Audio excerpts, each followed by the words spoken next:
You ask Tiger to solve. This deals with linear equations with one unknown.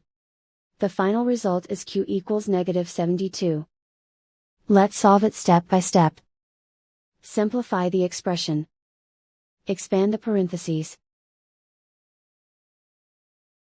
Simplify the arithmetic. Group all constants on the right side of the equation. Subtract 528 from both sides. Simplify the arithmetic.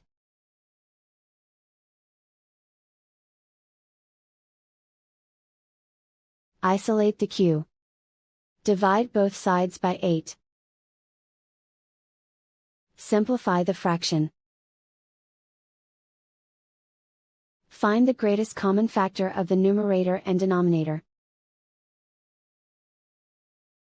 Factor out and cancel the greatest common factor.